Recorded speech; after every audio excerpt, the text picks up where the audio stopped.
U66 Hindi रहस्यमय स्वर्गीय महान संरचना में कुछ अथाह परिवर्तन हो जाएं, जिसके परिणामस्वरूप अज्ञात दुर्घटनाएं हो तो फाउंडेशन स्थापना प्राप्त करना वास्तव में स्वर्ग तक पहुंचने जितना ही कठिन होगा। दशकों के प्रयास को बर्बाद करना पूरी तरह संभव है। मुझे एक तरीका सोचना होगा, श्रीमान ज्वांग ने मन ही मन कहा। उनकी आंखें गणनाओं से झिलमिला रही थीं, जैसे उनके भीतर स्वर्गीय रहस्य घट बढ़ रहा हो। काफी देर बाद उन्हें एक अवसर का संकेत मिलता हुआ प्रतीत हुआ। यह अवसर अत्यंत सूक्ष्म और अविश्वसनीय रूप से खतरनाक था, लेकिन यह वास्तव में समझने योग्य था। श्री ज्वांग ने राहत की सांस ली, आसमान की ओर देखा और एक कड़वी मुस्कान दिखाई। मनुष्य की योजनाएं स्वर्ग की योजनाओं से निम्नतर हैं। सब कुछ अच्छी तरह से गणना की गई थी, लेकिन फिर भी एक दुर्घटना हुई। अब इसके लिए अधिक प्रयास की आवश्यकता होगी। मैंने पहले सोचा था कि मैं मोहुआ को अपना फाउंडेशन स्थापित करते हुए देख पाऊंगा और उनकी एक इच्छा पूरी करूंगा, लेकिन अब लगता है कि मेरे पास पर्याप्त समय नहीं होगा। मेरी यात्रा यहीं समाप्त होती है। श्री ज्वांग की निगाहें भावुकता से भरी थीं, जो बाद में स्वीकृति में बदल गईं। जो आना तय है वह तो आएगा ही। बूढ़ा कोई चुपचाप उसे देखता रहा, उसकी निगाहें रहस्यमयी थीं और फिर धीरे धीरे अंधेरे में गायब हो गईं। वापस लौटने के बाद मोहुआ को जब भी समय मिलता, वह चेतना के सागर में डूब जाता और एक एक करके रहस्यमय संरचनाओं को खोलता। यद्यपि वहां अनेक रहस्यमय संरचनाएं थीं, फिर भी वह न तो अभिमानी था और न ही अधीर। लेकिन जैसे ही उसने उन्हें सुलझाया, उसने पाया कि ये रहस्यमय संरचनाएं उनसे भिन्न थीं जिनका उसने पहले सामना किया था। पिछली रहस्य संरचनाएं मृत और कठोर थीं तथा एक बार हल हो जाने पर गायब हो जाती थीं, जबकि इस वर्तमान बड़े स्वरूप में प्रवाही स्वरूप पैटर्न थे, ये जीवित प्रतीत हो रहा था। इसके अलावा मिश्रित संरचनाओं के विशाल क्षेत्र एक दूसरे से जुड़े हुए थे, एक दूसरे को प्रतिध्वनित करते थे तथा सहजीवन में सहअस्तित्व में थे। एक बार में एक बड़े क्षेत्र को हल करने के लिए कंपाउंड फॉर्मेशन से निपटना पड़ा। अन्यथा एक एकल संरचना को हल करने के बाद अधिक एकल संरचनाएं निर्मित होती रहेंगी। मोहुआ केवल श्री ज्वांग से ही आगे की जानकारी ले सकते थे। ऐसा लग रहा था कि श्री ज्वांग काफी समय से तैयारी कर रहे थे। उन्होंने मोटी फॉर्मेशन पुस्तकों और फॉर्मेशन आरेखों का एक ढेर मोहुआ को सौंपते हुए सीधे कहा, आपके चेतना सागर में विशाल संरचना का नाम रहस्यमय स्वर्ग महान संरचना है। इस नाम को याद रखो, लेकिन दूसरों से इसके बारे में बात मत करो। ये रहस्यमय स्वर्गीय महान संरचना और मेरे द्वारा संकलित अंतर्दृष्टियों के बारे में कुछ अभिलेख हैं। इनका ध्यान रखें, इनका गहन अध्ययन करें और ये आपको संरचना को सुझाने में मदद करेंगे। मोहुआ को अपने दिल में कृतज्ञता महसूस हुई, फिर भी उसे कुछ असंगतता का एहसास हुआ। ऐसा लग रहा था जैसे उसके मालिक को किसी चीज की व्यवस्था करने की जल्दी थी। मास्टर, मोहुआ ने धीरे से कहा। श्री ज्वांग ने अपना सिर हिलाया, उसे आगे बोलने की अनुमति नहीं दी और फुसफुसाए, जाओ खूब मन लगाकर पढ़ाई करो। मोहुआ एक पल के लिए झिझका, धीरे से स्वीकृति दी और सम्मानपूर्वक वहां से चला गया। फिर भी उसके युवा चेहरे पर एक गहरी चिंता छाई हुई थी। कुछ बातें थीं जो वह जानता था। वह जानता था कि उसका मालिक किसी से बच रहा है। वह ये भी जानता था कि उसके गुरु ने कहा था कि इस यात्रा का गंतव्य पंचतत्व संप्रदाय है। तो पंचतत्व संप्रदाय में पहुंचने और पंचतत्व आत्मा निर्माण के बारे में जानने के बाद फिर क्या? उसके मालिक ने ऐसा नहीं कहा था। मोहुआ ने कुछ मामलों के बारे में बहुत पहले ही अनुमान लगा लिया था, लेकिन अब तक उसे यह एहसास नहीं हुआ था कि भले ही वह अनिच्छुक था, लेकिन जो होना तय था वह होकर ही रहेगा। मोहुआ के दिल में बेचैनी और भारी हो गई। इस बीच सतह पर पंचतत्व संप्रदाय हमेशा की तरह शांत दिखाई दे रहा था। ऐसा तब तक था जब तक मोहुआ की मुलाकात एक परिचित चेहरे से नहीं हुई। एक दिन जब मोहुआ अपने छोटे भाई और छोटी बहन के साथ मेज पर झुककर फॉर्मेशन तकनीकें सीख रहा था, उसे अचानक कदमों की हल्की आहट सुनाई दी। ऊपर देखा तो उसने दरवाजे पर एक घूंघट में लिपटी हुई, शांत और दूर दूर तक फैली एक महिला को देखा। मोहुआ चौंका, फिर खुश हुआ। आंटी जू। मोहुआ को देखकर आंटी जू खुशी से मुस्कुराई। उनकी कोमल निगाहों ने एक पल के लिए उसे देखा, फिर सिर हिलाकर कहा, काफी समय हो गया है और तुम लंबे हो गए हो। मोहुआ का चेहरा खुशी से चमक उठा। बाई जिशेंग और बाई जिक्सी भी बहुत प्रसन्न थे। कुछ देर तक बातचीत करने के बाद मोहुआ ने हैरानी से पूछा, आंटी जू आप यहाँ क्यों आई हैं? वास्तव में, बाई जिशेंग ने कहा, क्या मास्टर ने नहीं कहा कि आपको साथ नहीं आना चाहिए? ये श्री जुआंग थे जिन्होंने मुझे यहाँ बुलाया था, चाची जू ने उत्तर दिया। मालिक। वे तीनों एक दूसरे को असमंजस से देखने लगे। आंटी जू ने सिर हिलाया। मिस्टर जुआंग ने मुझे आपके साथ आने की अनुमति नहीं दी, लेकिन मैं आपकी सुरक्षा की चिंता किए बिना दूर से ही आपके पीछे पीछे चली आई। मिस्टर जुआंग को इसके बारे में पता था और उन्होंने मुझे दोष नहीं दिया, जो कि मौन स्वीकृति थी। मैं इन दिनों ली माउंटेन सिटी के बाहर था। कुछ दिन पहले मैं मैडम को एक पत्र लिखना चाहता था और मैंने देखा कि स्याही बिना ब्रश के ही कागज में समा रही थी और आओ अक्षर बना रही थी। तब मुझे पता चल गया था कि यह श्री जुआंग का इरादा था, वह चाहते थे कि मैं आऊं। लेकिन मास्टर ने तुम्हें यहाँ क्यों बुलाया? मो हुआ अभी भी हैरान था। आंटी जू ने अपना सिर हिलाया, उन्हें खुद कारण समझ नहीं आया। क्या मिस्टर जुआंग ने आराम किया है? आंटी जू ने पूछा। मो हुआ ने उत्तर दिया, मास्टर ने आराम किया है, अब वे चाय पी रहे हैं। चाची जू ने सिर हिलाया और श्री जुआंग से मिलने के लिए खड़ी हो गईं। मो हुआ और अन्य दो लोग भी पीछे पीछे चले। चाय की खुशबू से भरे प्राचीन और सुगंधित आवास में श्री जुआंग एक सुंदर और सीधी मुद्रा में बैठे थे और मो हुआ द्वारा उनके लिए बनाई गई चाय की चुस्कियां ले रहे थे। आंटी जू को देखकर मिस्टर जुआंग को कोई आश्चर्य नहीं हुआ। आंटी जू ने श्री जुआंग को आदरपूर्वक झुककर प्रणाम किया, जिन्होंने स्वीकृति के संकेत के रूप में सिर हिलाया। फिर चाची जू ने धीरे से पूछा, क्या मैं जान सकती हूँ कि सज्जन ने मुझे यहाँ क्यों बुलाया है? क्या कोई आदेश है? श्री जुआंग एक क्षण के लिए चुप रहे, उनकी निगाहें गहरी थीं, वे मो हुआ और अन्य लोगों को देख रहे थे। फिर उन्होंने धीरे से कहा, इन 3 बच्चों को ले जाओ। 5 तत्व संप्रदाय छोड़ दो, ली माउंटेन सिटी छोड़ दो और वापस मत आना। आपका अगला अध्याय मेरे वर्चुअल लाइब्रेरी साम्राज्य पर इंतजार कर रहा है। बैकवोट बैकवोट बैकवोट। मालिक। मो हुआ और अन्य दो चौंक गए। चाची जू की अभिव्यक्ति भी बदल गई, उसने जल्दी से कहा, श्री जुआंग। श्री जुआंग ने अपना सिर हिलाया, मैंने तुम्हें वह सब कुछ सिखा दिया है जो मुझे सिखाना चाहिए था। ये जगह विवादों की भूमि है, तुम अब और नहीं रह सकते। लेकिन श्री जुआंग के चेहरे पर ठंडक थी और उनकी आंखों में निर्णायक भाव था। यह एक मन बना हुआ रूप था। हर कोई जानता था कि श्री जुआंग अथाह थे और उनके कार्यों में उनका अपना निर्णय था, वे हस्तक्षेप करने के लिए कुछ नहीं कर सकते थे। चाची जू ने असहाय महसूस करते हुए आह भरी और पूछा, सज्जन, मैं उन्हें कब विदा करूं? श्री जुआंग ने इसकी आशा की थी, मैं कल कहूंगा। चाची जू ने झुककर सहमति जताई। मो हुआ की आंखें अनिच्छा से भरी थीं, वह और कुछ कहना चाहती थी, लेकिन मिस्टर जुआंग को अपना सिर हिलाते देख वह धीरे से बोला, मैं थोड़ा थका हुआ हूं और थोड़ी देर आराम करना चाहता हूं। आपको और आपके बड़े भाई बहन को सामान पैक करना शुरू कर देना चाहिए और कल निकल जाना चाहिए। मो हुआ को कुछ हद तक दिल टूटा हुआ महसूस हुआ, लेकिन फिर भी उसने समझदारी से सिर हिलाया, हाँ मास्टर। तीनों अपने कमरे में लौट आए, प्रत्येक के चेहरे पर कुछ निराशा थी। बाय जिशेंग ने असमंजस में कहा, मास्टर हमें अचानक क्यों भेज रहे हैं? यह अचानक नहीं हुआ है। मो हुआ ने उदास भाव से सिर हिलाते हुए कहा, मास्टर जी लंबे समय से इसकी योजना बना रहे होंगे। इस बार उनकी भटकती यात्रा का अंतिम गंतव्य पंचतत्व संप्रदाय था। बाय जिक्सी ने भी अपनी नजरें नीची कर ली, उसकी अद्भुत सुंदर आंखों में निराशा की झलक दिखाई दी। फिर उसने अपना सिर उठाकर आंटी जू की ओर देखा और पूछा, चाची जू, क्या माँ ने आपको भेजा है? चाची जू क्षण भर के लिए अचंभित रह गईं।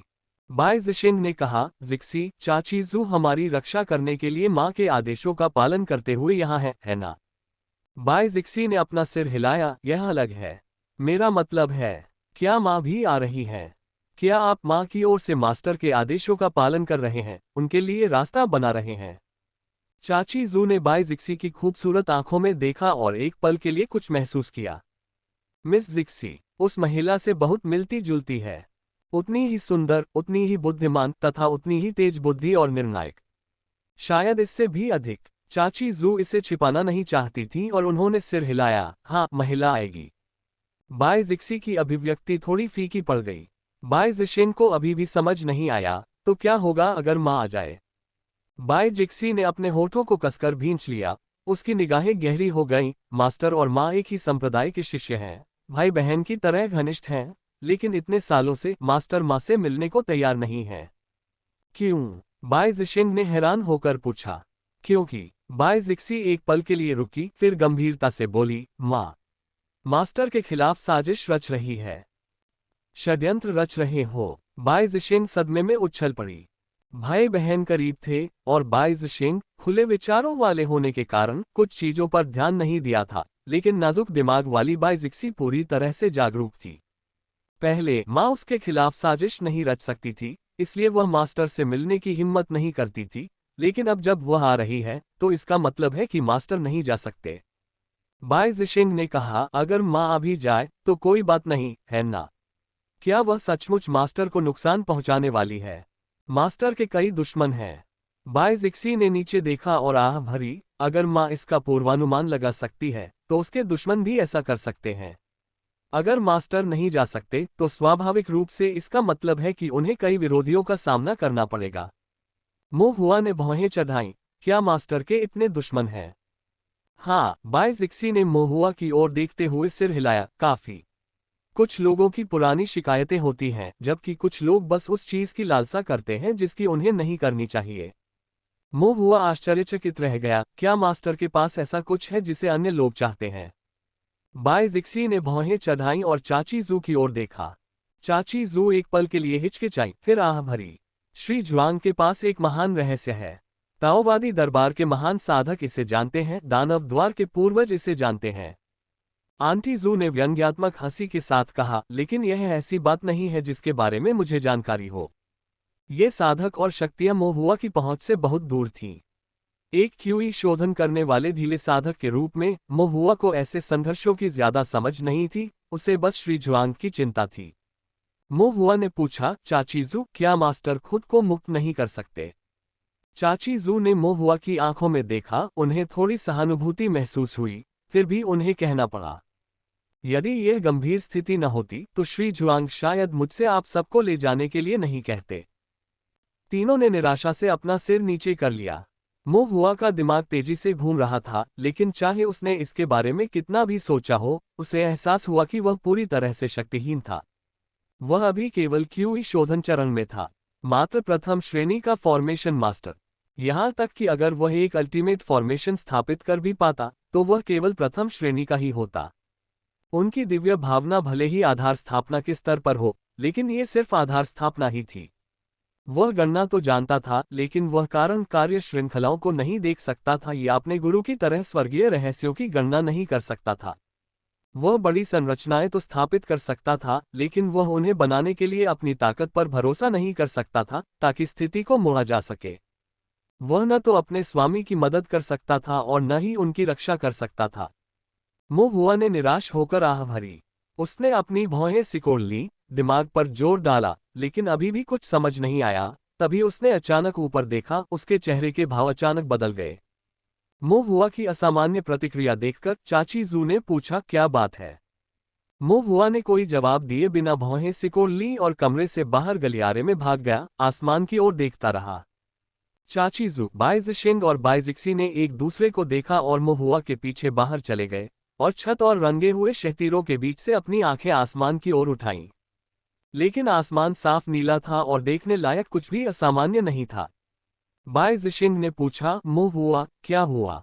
मो हुआ ने आसमान की ओर देखा, उसकी अभिव्यक्ति गंभीर थी। आसमान, इसे किसी चीज ने ढक लिया है।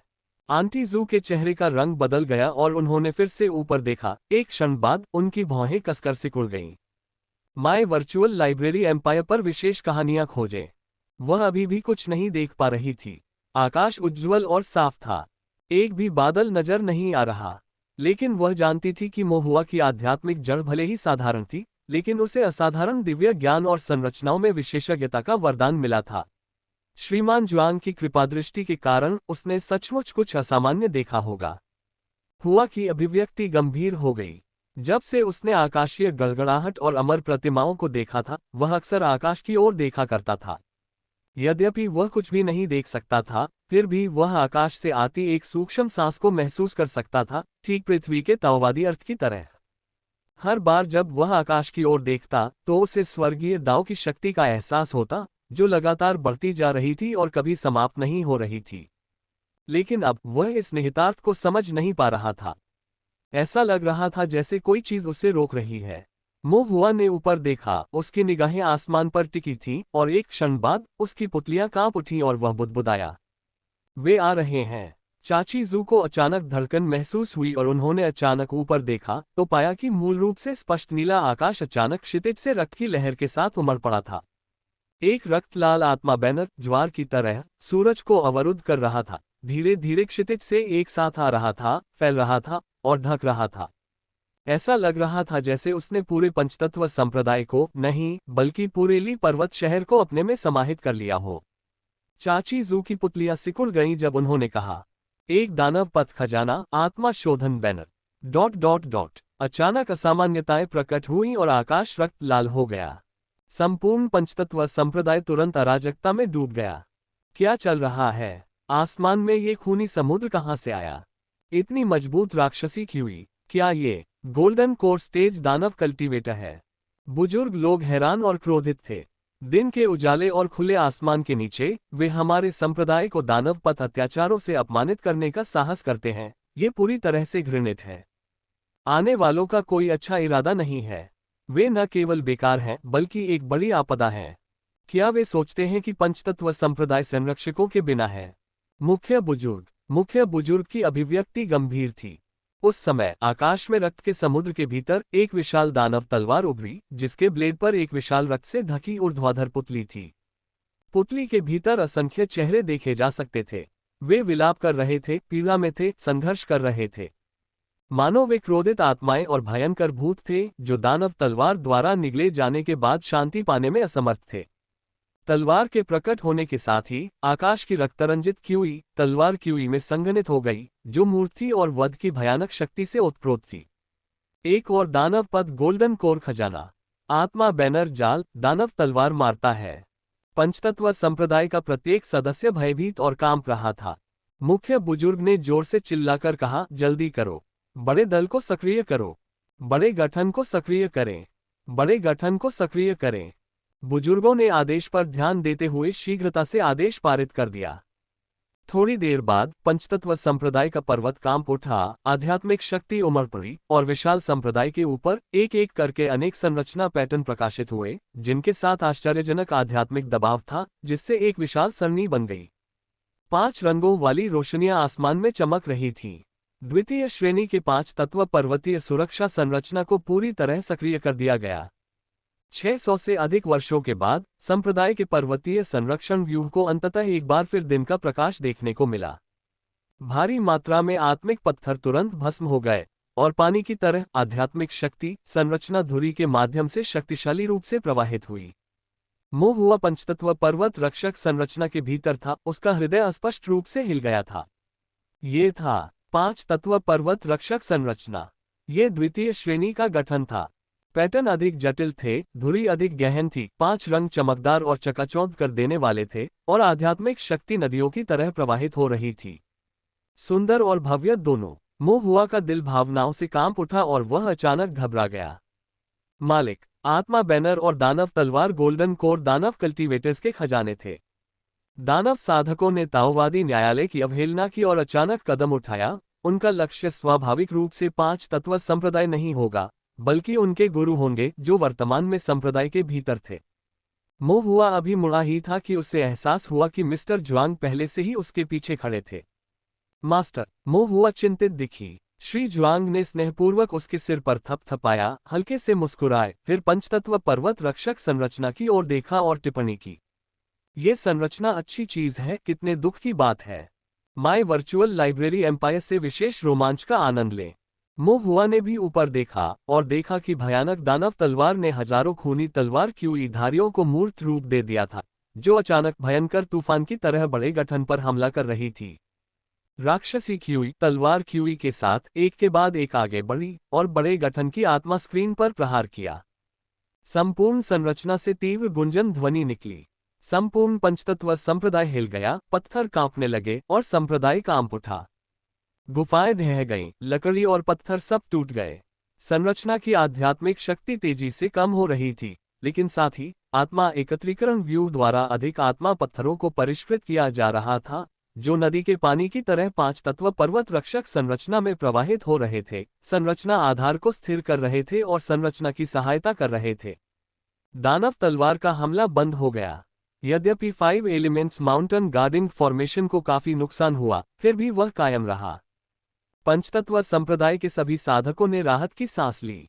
मुख्य बुजुर्ग का लटका हुआ दिल भी शांत हो गया। हमने डटे रहे। डटे रहना अच्छा है। जब तक वे डटे रहे तब तक स्थिति उल्टने की संभावना बनी रही। स्वर्ग के नीचे इस संसार में सब कुछ दांव भूमि है। ये दुनिया ताओवादी दरबार की थी।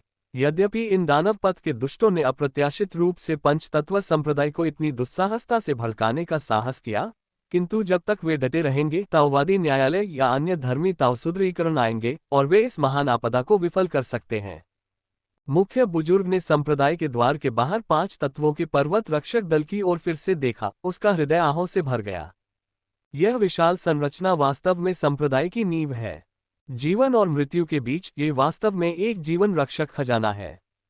यदि विशाल संरचना न होती तो दानव तलवार द्वारा छोड़ी गई स्वर्ण कोर तलवार क्यूई 5 तत्व संप्रदाय के आधे साधकों का वध करने के लिए पर्याप्त होती। 5 तत्व संप्रदाय में एकमात्र शेष गोल्डन कोर के रूप में बूढ़ा और कमजोर होने के कारण वह इसका सामना करने में सक्षम नहीं था। लेकिन ये दानव पथ के दुष्ट राक्षस मेरे पंचतत्व संप्रदाय पर इतने खुलेआम हमला करने का साहस कैसे कर सकते हैं? मुख्य बुजुर्ग ने भ्रम में भौहें चढ़ाईं। क्या ये हो सकता है कि उनका लक्ष्य? मुख्य बुजुर्ग ने सोचा और इससे पहले कि वह गहराई से सोच पाता, उसकी अभिव्यक्ति में भारी परिवर्तन आ गया और उसने बड़े समूह की ओर देखा। उसका हृदय भय से भर गया। गलत। इस पर्वतीय संरक्षण व्यूह में कुछ गड़बड़ है। मुख्य बुजुर्ग अचानक खड़े हो गए, चारों ओर देखा और जोर से चिल्लाए, लियाओ तियांदे कहाँ है? संप्रदाय नेता लियाओ 5 तत्व संप्रदाय के संप्रदाय नेता थे। पंचतत्व संप्रदाय के बुजुर्ग और शिष्य एक दूसरे को असमंजस में देखते रहे और अब उन्हें एहसास हुआ कि संप्रदाय पर बहुत बड़ी विपत्ति आने वाली है, लेकिन किसी ने भी संप्रदाय के नेता का कोई संकेत नहीं देखा था। संप्रदाय नेता लियाओ कहाँ चले गए थे? मुख्य बुजुर्ग को अपने दिल में ठंडक महसूस हुई जब उन्होंने बड़ी संरचना को भय से चौड़ी आंखों से देखा। मूलतः 5 रंगों वाली आध्यात्मिक शक्ति से परिचालित 5 तत्वों वाली पर्वत रक्षक संरचना धीरे धीरे रक्त लाल होने लगी थी। ये रक्त लाल रक्त का रंग था। संरचना के ऊपर एक बुरी और अशुभ आभा उभरी। ये पंचतत्व संप्रदाय का पर्वतीय संरक्षण समूह नहीं था। यह एक दुष्टपथ महान गठन था। क्यों? बड़े ढांचे के साथ कब छेड़छाड़ की गई थी? मुख्य बुजुर्ग के चेहरे के हाव भाव बदल गए। उनके विचार तेजी से आगे बढ़ने लगे और धीरे धीरे उनकी समझ बढ़ती गई। निर्माण में बहुत प्रयास किया गया। पंचतत्व संप्रदाय अपने गुफा आवासों के लिए बड़े पैमाने पर निर्माण कार्यों में व्यस्त था, जिसके कारण संप्रदाय के लेआउट में और पंचतत्व पर्वत रक्षक संरचना में परिवर्तन होना स्वाभाविक था। इन परिवर्तनों के बीच किसी ने गुप्त रूप से संरचना धुरी में छेड़छाड़ की और गुप्त रूप से बड़ी संरचना में बदलाव कर दिया। किसी ने पंचतत्व संप्रदाय के पर्वतीय संरक्षण व्यूह को दुष्टपथ महान संरचना में बदल दिया था। जो लोग इसके साथ छेड़छाड़ कर सकते थे, उन्हें पंचतत्व संप्रदाय के उच्च वर्ग से होना चाहिए था। सबसे अधिक संदेह करने वाला कोई और नहीं बल्कि पंचतत्व संप्रदाय का संप्रदाय नेता लियाओ तियांदे था। संप्रदाय के भीतर उनका अधिकार उनके स्वयं के बाद दूसरे स्थान पर था। जब वे एकांतवास में थे तो संप्रदाय के सभी मामलों का प्रबंधन उनके द्वारा किया जाता था और भव्य निर्माण और गुफा आवासों की स्थापना से उन्हें सबसे अधिक लाभ हुआ। अब जब विपत्ति आ गई थी तो वह भाग गया था। लियाओ तियांदे। मुख्य बुजुर्ग की आंखें क्रोध से फटने को हो गईं और उन्होंने घृणा से अपने दांत भींच लिए। इस कृतघ्न जानवर ने बहुत पहले ही संप्रदाय को त्याग दिया था। वह जहां क्रोधित था वहीं वह हैरान और भ्रमित भी था। इस लियाओ तियांदे में पंचतत्व संप्रदाय के पर्वतीय सुरक्षा व्यूह के साथ छेड़छाड़ करने की क्षमता कैसे हो सकती है? द्वितीय श्रेणी के 5 तत्व संरचना मात्र फाउंडेशन स्थापना क्षेत्र लियाओ तियांदे की बात तो दूर, यहां तक कि गोल्डन कोर स्टेज के मुख्य एल्डर के रूप में उनके पास इसे बदलने के लिए संरचना विशेषज्ञता का अभाव था। गहन विचार करने के बाद मुख्य बुजुर्ग का हृदय अचानक ठंडा पड़ गया। वहां दानव पथ से एक विशेषज्ञ होना चाहिए। इस व्यक्ति को संरचनाओं का गहन ज्ञान अवश्य रहा होगा। वह ही था जिसने गुप्त रूप से लियाओ तियांदे को पंचतत्व पर्वत रक्षक संरचना के संरचना पैटर्न बदलने का निर्देश दिया था। निर्माण कार्य के दौरान उसने पंचतत्व संप्रदाय के संरचना आधार के ऊपर दुष्टपथ पैटर्न स्थापित कर दिए थे। सतह पर संप्रदाय का बड़ा स्वरूप अभी भी 5 तत्वों का पर्वत रक्षक स्वरूप प्रतीत होता था। लेकिन जैसे ही संरचना सक्रिय हुई और राक्षसी क्यूई की घुसपैठ के कारण आध्यात्मिक शक्ति की हानि तीव्र हुई, निष्क्रिय दुष्टपथ पैटर्न सक्रिय हो गए, धीरे धीरे आध्यात्मिक शक्ति को छीन लिया और राक्षस पथ महान संरचना में परिवर्तित हो गए। इस गठन में शामिल जटिलताएं गहन थीं। मुख्य बुजुर्ग को ये बिल्कुल समझ में नहीं आया, लेकिन वह जानता था कि इस तरह के पैंतरेबाजी के साथ एक बड़े गठन को गुप्त रूप से बदलने के लिए ये दानव पथ के एक विशेषज्ञ का काम होना चाहिए। और यह बहुत संभव था कि इस व्यक्ति की साधना स्वर्णिम कोर तक सीमित नहीं थी। मुख्य बुजुर्ग को ऐसा महसूस हुआ मानो उन्हें बर्फ के तहखाने में डाल दिया गया हो। अब जाकर उसे एहसास हुआ कि यह सब एक योजना थी। 5 तत्व संप्रदाय शतरंज की बिसात थी और लियाओ त्यान्दे एक शतरंज का मोहरा मात्र था। 5 तत्व पर्वत रक्षक संरचना एक बड़ा अजगर था। किसी ने सैकड़ों वर्षों तक योजना बनाई, गुप्त रूप से अपने मोहरे रखे तथा इस हत्याकांड की योजना बनाई। लक्ष्य 5 तत्व संप्रदाय नहीं था, बल्कि केवल हो सकता था। मुख्य बुजुर्ग ने अपना सिर घुमाकर दूर तक देखा और श्री जुआंग की ओर देखा, जो अलंकृत गलियारे में थे। ये वही था। दानव संप्रदाय ने श्री जुआंग को मारने के लिए जाल बिछाया था। इस बीच पंचतत्व पर्वत रक्षक संरचना के ऊपर की आध्यात्मिक शक्ति पूरी तरह से प्रदूषित हो गई थी तथा उसका रंग लाल रक्त जैसा हो गया था। रक्तिम प्रकाश में लिपटे हुए समूह के सभी लोग चक्कर और असमंजस में थे, क्योंकि उनकी रक्त क्यूई धीरे धीरे कम होती जा रही थी। माय वर्चुअल लाइब्रेरी एम्पायर पर और कहानियां देखें। ये सूखा हुआ रक्त क्यू धीरे धीरे ऊपर उठा, संरचना में विलीन हो गया, धीरे धीरे उसे सशक्त बना दिया। मुख्य बुजुर्ग ने अपने दिल में निराशा महसूस की। क्या ये 5 तत्वों का रक्तनाशक स्वरूप है? यह एक द्वितीय श्रेणी का दानव पथ फंसाने और मारने वाला गठन था। इस संरचना में फंसे साधक बच निकलने में असमर्थ थे और उन्हें केवल उनके रक्त क्यूई के क्रमिक निष्कर्षण द्वारा ही मृत्यु तक परिष्कृत किया जा सकता था। दानव पथ से इन गोल्डन कोर राक्षसों ने श्री जुआंग को फंसाने के लिए इस संरचना का उपयोग करने का इरादा किया था। तभी पंचतत्व संप्रदाय के चारों ओर फैले असीम रक्त सागर के भीतर से एक गहरी और उदासीन आवाज आई। दानव पथ पंथ परिवर्तन क्षेत्र झुवान सानरेन। श्री जुआंग से मुलाकात का अनुरोध। ... पंथ परिवर्तन क्षेत्र झुवान सानरेन। मुख्य बुजुर्ग पंथ परिवर्तन शब्दों से प्रभावित होकर अंततः अपने होश में आए। जुवान सानरेन नाम बुदबुदाया और अचानक उन्हें भय का एहसास हुआ। जुवान सानरेन, क्या वह उस समय का रहस्यमय दानव पूर्वज हो सकता है? क्या यह उसका काम हो सकता है? मुख्य बुजुर्ग को लगा कि उसकी शक्ति खत्म हो गई है, उसका हृदय राख में बदल गया है। आज मेरे पंचतत्व संप्रदाय को उन्मूलन का सामना करना पड़ सकता है। आकाश में रक्त के झंडे लहरा रहे थे और रक्त का समुद्र असीम था। उसके भीतर से एक बार फिर झुवान सानरेन की आवाज आई। दानव पथ पंथ परिवर्तन क्षेत्र झुवान सानरेन। श्री जुआंग से मुलाकात का अनुरोध। 5 तत्व संप्रदाय के अंदर। ये सुनकर मिस्टर जुआंग ने ठंडी आवाज में कहा, तुम्हें नहीं देखा, चले जाओ। उसकी आवाज तेज नहीं थी, लेकिन वह स्वर्ग और पृथ्वी तक गूंज उठी। दुनिया चुप हो गई। जुवान सानरेन काफी देर तक चुप रहा। उसकी ठंडी वाणी में गुस्से की झलक थी। मेरे 5 तत्वों रक्तशा महान संरचना के तहत यह आप पर निर्भर नहीं है। श्री जुआंग ने ठंडी हंसी में कहा, कितना दुस्साहस है। फिर उन्होंने धीरे से अपनी आस्तीन को झटका। आध्यात्मिक शक्ति या दिव्य भावना में उतार चढ़ाव का कोई संकेत नहीं था, फिर भी दुनिया अचानक बदल गई। ऊपर रक्त लाल समुद्र के बीच में दुष्ट पथ महान संरचना के पैटर्न एक एक करके बदल गए और विलीन हो गए। बड़ा गठन, जो एक बार रक्त क्यूई में डूबा हुआ था, धीरे धीरे आध्यात्मिक शक्ति से शुद्ध हो गया। पैटर्न बदल गए और संरचना धुरी उलट गई। ऐसा लग रहा था जैसे कार्य कारण संबंध स्थगित हो गया हो और समय पीछे चला गया हो। 5 रंगों वाली रोशनियां फिर से चमक उठी, पहले से भी अधिक चमकदार। पंचतत्व रक्त संहारक संरचना अपनी संरचना को उलटकर एक बार फिर पंचतत्व पर्वत रक्षक संरचना बन गई थी, जो पंचतत्व संप्रदाय के सभी साधकों की रक्षा कर रही थी। ये किस प्रकार की महारत थी! संपूर्ण पंचतत्व संप्रदाय स्तब्ध होकर मौन देखता रहा। 5 तत्व संप्रदाय के बाहर रक्त सागर के नीचे काले वस्त्र पहने एक किसान, जिसके बाल बच्चों जैसे सफेद थे, गहरी और भयावह आंखें थीं कि पुतलियां अचानक सिकुड़ गईं।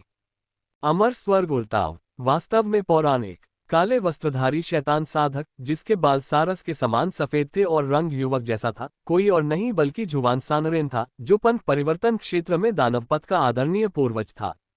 और उसके पीछे कई गोल्डन कोर स्टेज शैतान साधक खड़े थे। एक युवा, अत्यंत आकर्षक लेकिन पीला चेहरा, मानो किसी मृत व्यक्ति की त्वचा से सावधानीपूर्वक गढ़े गए दोषरहित मुखौटे से ढका हुआ हो। तलवार के बक्से के साथ एक बूढ़ा आदमी, उसकी अभिव्यक्ति लकड़ी की तरह, उसकी आंखों में सफेद के अलावा कुछ भी नहीं था। एक बलवान राक्षस साधक, उसकी उंगलियां तेज हैं और उसकी आंखों की गहराई में खून के धागे हैं। ये तीनों वास्तव में शैतान साधकों की तिकड़ी थे जो दक्षिण यू शहर के बाहर प्रकट हुए थे। केवल एक ही गायब थी, वह बूढ़ी औरत जो लगातार बड़बड़ा रही थी। इस मिस्टर ज्वांग में सचमुच कुछ क्षमता है, पीले चेहरे वाले युवक ने ठंडे व्यंग्य के साथ कहा। राक्षस साधक ने उपहास किया, सूत्रीकरणों को समझे बिना लापरवाही से बात मत करो। क्षमता से तुम्हारा क्या मतलब है? ये साधना जगत की सबसे गहन सूत्रीकरण तकनीकों में से एक है। तुम्हारे रक्त शोधन द्वार में कोई भी इसे समझ नहीं सकता। पीले चेहरे वाला युवक थोड़ा क्रोधित हुआ, फिर भी तलवार बॉक्स एल्डर बोला। अपने शब्दों में संयम बरतें, श्री ज्वांग ऐसे व्यक्ति नहीं हैं जिनकी हम आलोचना कर सकें। पीले चेहरे वाला युवक नाराज हुआ, लेकिन उसने कुछ और नहीं कहा। विशाल आत्मा शोधक रक्त पताका के नीचे, रक्त के समुद्र के बीच, 5 तत्वों की पर्वत रक्षक संरचना अपनी चमक के साथ घूमती हुई, आध्यात्मिक शक्ति के साथ सर्वव्यापी हत्या के इरादे और भारी राक्षसी क्यूई का विरोध करती हुई अपनी जमीन पर खड़ी रही। तलवार बॉक्स एल्डर ने अपने होंठ चाटे, उसकी आंखों में खूनी इरादे की झलक दिख रही थी जब उसने जुवान सानरेन से कहा, आदरणीय दानव, तलवार को इस विशाल संरचना को भेदने से पहले पर्याप्त मानव रक्त को अवशोषित करने के लिए अधिक जीवित प्राणियों की हत्या की आवश्यकता है। जुवान सानरेन की नजरें उदास थीं। एक पल सोचने के बाद उसने अचानक अपना सिर हिलाया और कहा, कोई जल्दी नहीं, अगर हम फॉर्मेशन तोड़ भी दें तो भी हम इस समय उसका कुछ नहीं बिगाड़ सकते। अभी उसे फंसाना ही बेहतर है। फिर उन्होंने एक हल्की भयावह हंसी हंसते हुए कहा, मैं सैकड़ों वर्षों से योजना बना रहा हूं रक्तशाह संरचना प्रवाह के साथ 5 तत्व पर्वत रक्षक संरचना को बदलने की, फिर भी मैंने कभी उम्मीद नहीं की थी कि वह अपने हाथ के एक झटके से इसे उलट देगा। वास्तव में ये श्री ज्वांग हैं जिनमें अर्धचरणीय दिव्य प्राणी की क्षमता है। लेकिन सारी चालें यहीं खत्म हो जाती हैं। ये स्थान पहले से ही अधोलोक स्वर्गीय तंत्र मुहर द्वारा सील कर दिया गया है जो स्वर्गीय रहस्यों को अवरुद्ध करता है। थोड़े समय के लिए ताओवादी दरबार के साधक कुछ भी पता नहीं लगा पाएंगे। 3 दिनों के भीतर जब आत्मा को शुद्ध करने वाला बैनर रक्त सागर आकाश को ढक लेगा और ली माउंटेन सिटी को पूरी तरह से सील कर देगा और स्वर्ग में लटकी हुई दानव तलवार मांस और रक्त को निगल जाएगी, तो पूरा ली माउंटेन सिटी एक नरक बन जाएगा जिसमें कोई भी जीवित प्राणी बचकर नहीं निकल पाएगा। Neither heavenly mechanism seal soul refining banner अराजक दानव तलवार दानव पथ के ये 3 पवित्र खजाने किसी भी साधक को मौत के घाट उतारने के लिए पर्याप्त हैं। यहाँ तक कि श्री ज्वांग भी कोई अपवाद नहीं है। इसके अलावा समय बदल गया है। वह अब अतीत के दबंग मिस्टर ज्वांग नहीं रहे। तलवार बॉक्स एल्डर और अन्य लोगों ने सहमति में अपनी मुठ्ठियां भींच ली। आदरणीय बुद्धिमान है। जुबान सानरेन ने आराम करने के लिए अपनी आंखें बंद कर लीं, मानो कुछ गणना कर रहे हों। तलवार बॉक्स एल्डर और अन्य लोगों ने उसे परेशान करने की हिम्मत नहीं की और झुकने के बाद पीछे हट गए। एक बार जब वे एक तरफ हट गए तो राक्षस साधक की आंखें उत्साह से चमक उठीं और उसने धीमी आवाज में तलवार बॉक्स एल्डर से पूछा, क्या आपको लगता है कि इस बार हम उसे पकड़ लेंगे? तलवार बॉक्स एल्डर ने गंभीरता से उत्तर दिया, हम केवल आदेशों का पालन कर रहे हैं, हमें सफलता या असफलता की चिंता करने की आवश्यकता नहीं है। राक्षस साधक को अपमानित महसूस हुआ और उसने कहा, मैं दिखावा कर रहा हूं, मुझे विश्वास नहीं है कि तुम अपनी आंखों के सामने रखे अमरता के अवसर से मोहित नहीं होगे। तलवार बॉक्स एल्डर की आंखें थोड़ी झपक गईं, ऐसा अवसर आपके और मेरे लिए लालच करने लायक नहीं है। उसने फिर से अपनी आवाज धीमी की और कहा, यहाँ हमारा काम दानव संप्रदाय के अधोलोक पूर्वज के आदेश के तहत मोहरे के रूप में कार्य करना है। दानव तलवार को खिलाने के लिए कुछ लोगों को मारने का अवसर लेते हुए बस अपने कर्तव्यों का पालन करें, कुछ योग्यता अंक जमा करें और भविष्य में आप 10,000 दानव बुजुर्ग के रूप में अपनी स्थिति से आगे बढ़ सकते हैं। यही वास्तव में व्यवहारिक है। माय वर्चुअल लाइब्रेरी एम्पायर की विशेष सामग्री का आनंद लें। अमरता का विषय तो केवल अधोलोक के पूर्वजों के लिए विचारणीय विषय है, ये हमारे लोक के लोगों के लिए कल्पना करने योग्य भी विषय नहीं है। अमर अक्षर के ऊपर स्वर्ग और पृथ्वी के साथ दीर्घायु साझा की जाती है, इसके नीचे एक रसातल है। एक गलत कदम और हमारे पास अपने शवों को दफनाने के लिए कोई जगह नहीं बचेगी। राक्षस साधक ने लापरवाही से उत्तर दिया, ठीक है, मैं समझ गया। लेकिन अपने दिल में उसने उपहास किया, तुम्हारी आंखों के सामने अमरता का अवसर होने पर मुझे विश्वास नहीं है कि तुम प्रलोभित नहीं होगे। हृष्ट-पुष्ट आदमी की आंखों में चमक आ गई। पास में खड़ा पीला चेहरा वाला युवक भी लालची नजर आ रहा था, उसकी महत्वाकांक्षा बढ़ती जा रही थी। यहां तक कि गंभीर तलवार बॉक्सैल्डर ने भी अपने गंभीर आचरण के नीचे एक भावनात्मक उथल-पुथल महसूस किया। अमरता। तीनों व्यक्तियों के मन में अलग अलग विचार थे और एक क्षण के लिए वहां शांति छा गई। थोड़ी देर बाद राक्षस साधक ने अचानक जिज्ञासा से पूछा, उस बूढ़ी औरत का क्या हुआ? वह यहाँ क्यों नहीं है? तलवार बॉक्सैल्डर रुक गया, फिर भौहें चढ़ाते हुए बोला, वह शायद लाशों को परिष्कृत करने गई है। राक्षस साधक हैरान था, क्या शव शोधन यहाँ जो हो रहा है उससे अधिक महत्वपूर्ण है? तुम समझ नहीं पा रहे हो कि वह किस तरह की लाश को परिष्कृत कर रही है। तलवार बॉक्सैल्डर की आंखें तेज हो गईं। समय आने पर अगर उस लाश को परिष्कृत किया जाए तो ये सचमुच असाधारण होगी। बस एक ज़ॉम्बी हटे-कट्टे आदमी ने अपना सिर हिलाया। पीले चेहरे वाले युवक ने भी तिरस्कार प्रदर्शित किया।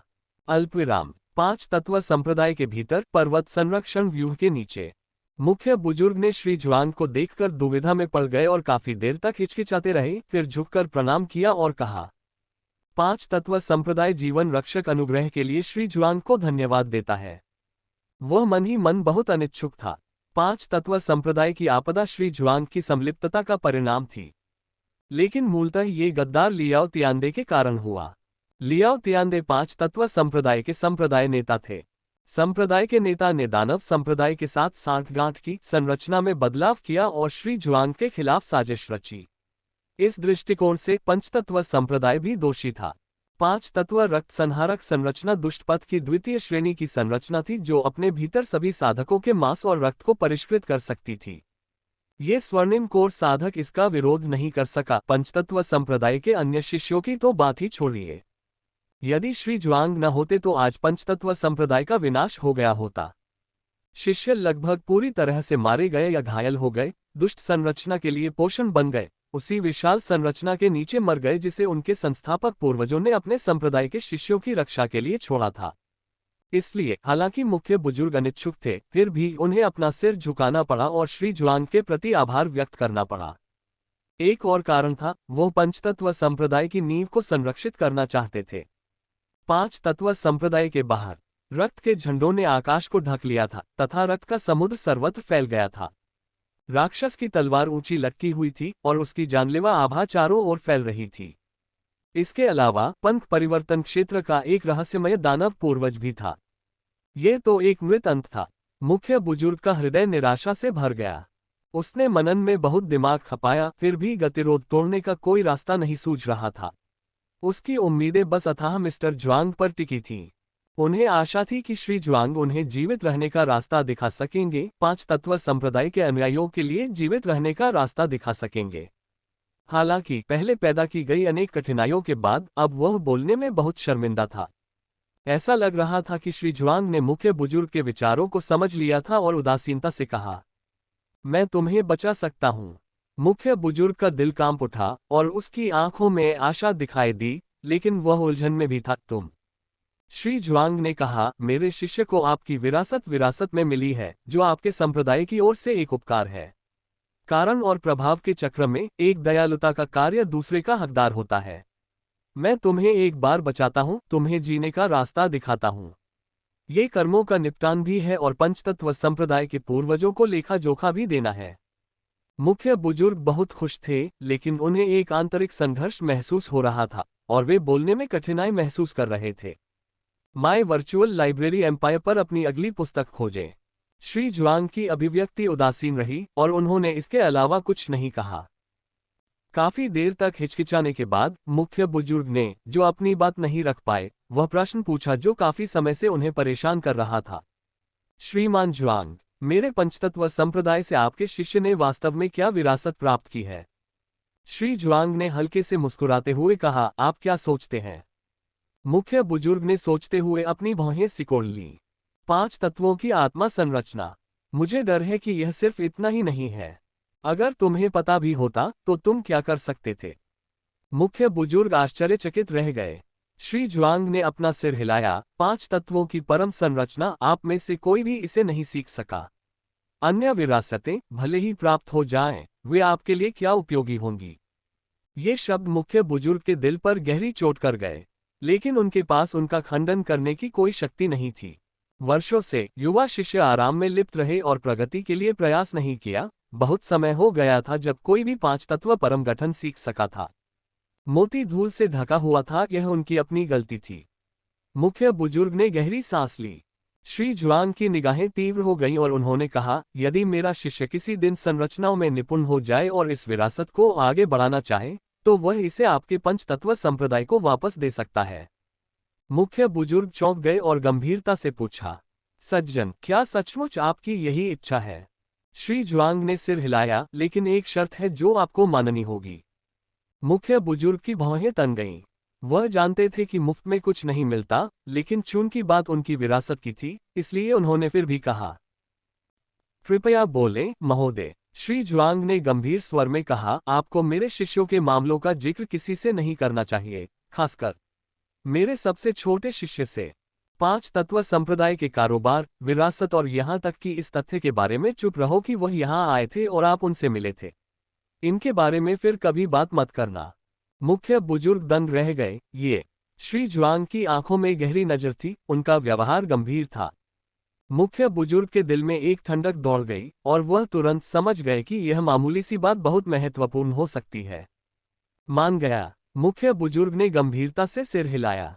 श्री जुआंग ने मुख्य बुजुर्ग की ओर गौर से देखा, थोड़ा सिर हिलाया और निर्देश दिया, आत्मा शोधन बैनर 2 दिनों में पूरा हो जाएगा, जिस समय रक्त का एक समुद्र स्वर्ग और पृथ्वी को निगल लेगा तथा पुरेली माउंटेन सिटी को बंद कर देगा। श्री जुआंग ने ली माउंटेन सिटी का नक्शा खोला और अपनी उंगली से हल्के से एक रेखा खींची। कल दोपहर को आपके पंचतत्व संप्रदाय के सभी बुजुर्ग और शिष्य इस रेखा के साथ दक्षिण पश्चिम कोने से चले जाएं और वापस न आए। मुख्य बुजुर्ग थोड़ा आश्चर्यचकित था, राक्षस संप्रदाय शायद हमें इतनी आसानी से नहीं छोड़ेगा। यह आपकी चिंता का विषय नहीं है। मुख्य बुजुर्ग ने आज्ञाकारी ढंग से सिर हिलाया, लेकिन फिर अपनी अनिच्छा व्यक्त की, तो फिर मेरे 5 तत्व संप्रदाय की नींव के बारे में क्या? श्री जुआंग की नजरें और भी ठंडी हो गईं। यदि संरचना खड़ी है और लोग जीवित हैं, तो संप्रदाय बना रहता है। यदि संरचना नष्ट हो जाती है और लोग नष्ट हो जाते हैं, तो संप्रदाय नष्ट हो जाता है। ये खंडहर नींव नहीं है, असली कुंजी लोग हैं, संरचना ही नींव है। मुख्य बुजुर्ग को अचानक एक रहस्योद्घाटन हुआ और उन्होंने शर्मिंदगी से कहा, आपके मार्गदर्शन के लिए धन्यवाद सर। श्री जुआंग ने सिर हिलाया और उनके शब्द समाप्त हो गए। इसके बाद मुख्य बुजुर्ग ने आदरपूर्वक खड़े होकर श्री जुआंग को प्रणाम किया और चले गए। इसके बाद श्री जुआंग ने चाची जू और 3 शिष्यों को बुलाया और कहा, पंचतत्व संप्रदाय कल प्रस्थान करेगा। आपको भी उनके साथ जाना चाहिए, लेकिन जाने से पहले मुझे आपको कुछ बातें बतानी हैं। श्री जूंग ने बाई जिशिंग और बाई जिक्सी को 2 जेड पर्चियां सौंपते हुए पीछे छोड़ दिया। इनमें अमर आकाश निर्माण प्रवाह के संपूर्ण निर्माण आरेख शामिल हैं। इन्हें सुरक्षित रखें, इन्हें अच्छी तरह समझें और इस विरासत को विफल न होने दें। ये भी एक ऐसी बात है जिसे तुम्हारी माँ ने ध्यान में रखा। वह इसे सीखने में असमर्थ थी, इसलिए वह इसके लिए तरस रही थी। उम्मीद करती थी कि आप दोनों इस सर्वोच्च गठन विधि मूल धारा में महारत हासिल कर सकते हैं। जहां तक अन्य मामलों की बात है, आपके पास आपका कबीला और आपकी माँ की व्यवस्थाएं हैं, इसलिए मुझे लगता है कि मुझे ज्यादा चिंता करने की जरूरत नहीं है। दोनों ने जेड स्लिप स्वीकार कर ली। दोनों एक क्षण के लिए चुप हो गए। बाई जिशिंग ने अपना सिर नीचे कर लिया, उसे कुछ शर्म महसूस हुई।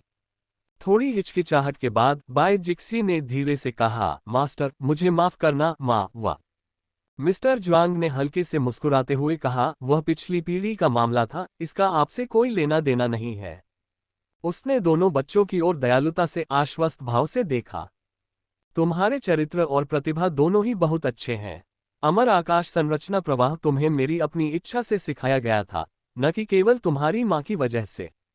बाई जिशिंग और बाई जिक्सी ने आंखों में आंसू भरकर श्री जुआंग को 3 बार आदरपूर्वक प्रणाम किया।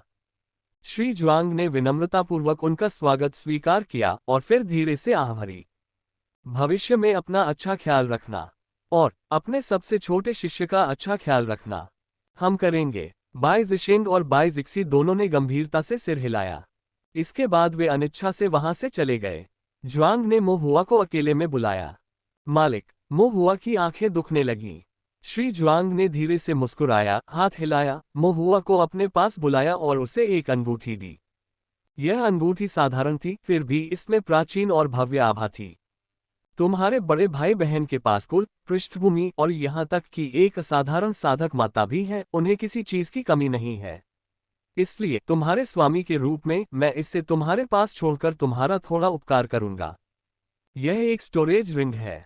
एक भंडारण बैग की तरह ये चीजें रख सकता है, लेकिन ये भंडारण बैग की तुलना में अधिक छुपा हुआ है।